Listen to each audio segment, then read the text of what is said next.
Essa é a história de Moby Dick, de Herman Melville, com adaptação livre minha.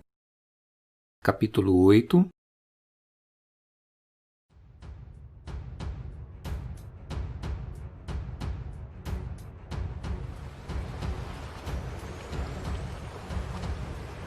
Naquele dia, o céu tinha amanhecido muito encoberto.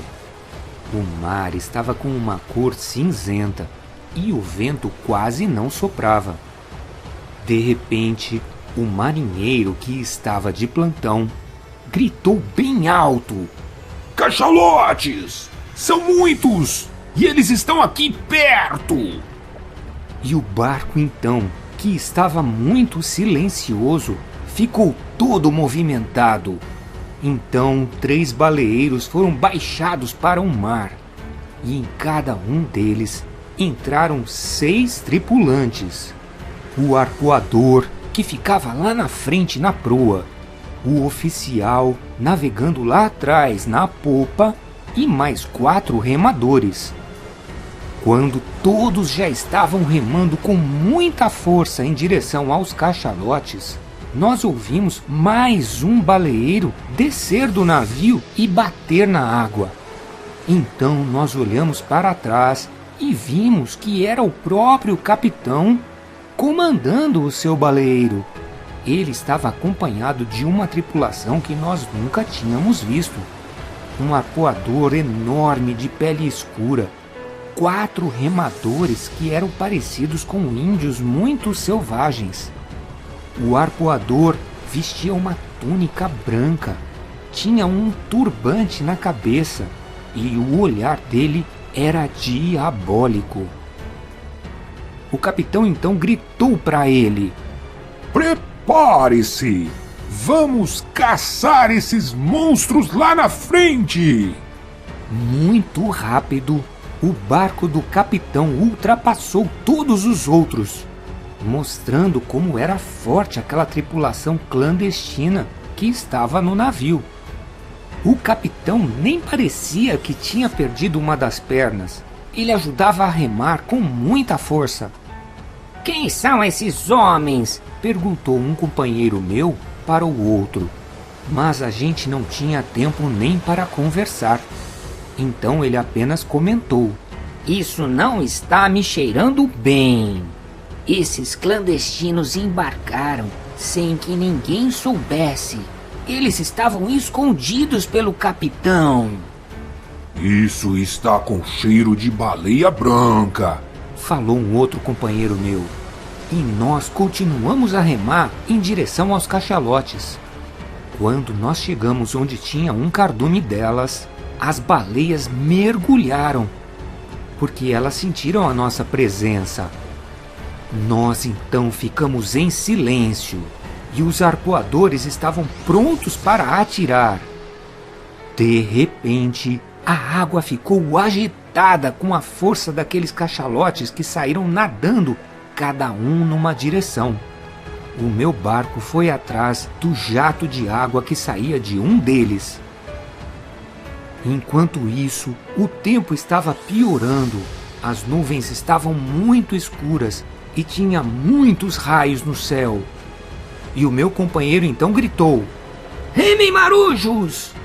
Nós vamos pegar o monstro antes dessa chuva!" E enquanto a gente corria atrás do cachalote, nós vimos que uma outra baleia estava vindo atrás do nosso barco. Quando nós estávamos praticamente do lado do cachalote, o meu amigo arpoador ficou em pé e lançou o seu arpão com muita força. Nesse momento, a baleia que estava nos perseguindo bateu no nosso barco e encheu ele inteiro de água. O cachalote que tinha sido arpoado conseguiu fugir. Ele tinha apenas um machucado muito leve de raspão. A chuva caía violentamente e, por sorte, o nosso baleeiro ainda estava inteiro. Nós olhamos então em volta e não vimos nem sinal do nosso navio e nem dos outros barcos. Anoiteceu, o vento aumentou ficou muito escuro e o céu ficou repleto de névoa. Um dos nossos companheiros tinha levado alguns fósforos dentro de um saco plástico e ele acendeu então uma lamparina. Os nossos corpos doíam de tanto esforço que nós tínhamos feito e nós estávamos com medo de não sermos encontrados no meio daquele nevoeiro. Quando nós estávamos quase dormindo sentados, nós vimos então o nosso navio que vinha na nossa direção com toda a velocidade. O vento estava muito forte e as velas do navio estavam estufadas no meio daquela noite. Nós percebemos que o timoneiro não tinha enxergado a gente e também não tinha tempo para desviar. Nós então mergulhamos todos na água, com muito medo, e vimos o navio passar por cima do nosso baleeiro. Depois de um tempo, ele voltou a flutuar quase intacto atrás da polpa do navio. O barulho do impacto chamou a atenção do timoneiro. Então nós fomos resgatados, sãos e salvos. Depois nos contaram que os outros baleeiros tinham desistido dos cachalotes quando caiu aquela chuva e tinham retornado para o navio. Eles contaram que não tinham mais esperança de nos encontrar vivos. Eles estavam velejando e procurando os destroços do nosso naufrágio.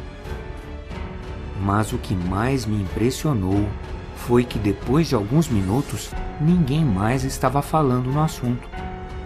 Então eu perguntei para o meu amigo arpoador: essas coisas sempre acontecem nos navios? Ele respondeu que sim, apenas abanando a cabeça, nem olhou para mim e nem deu atenção. Nesse momento, um frio subiu pela minha espinha e se espalhou por todo o meu corpo.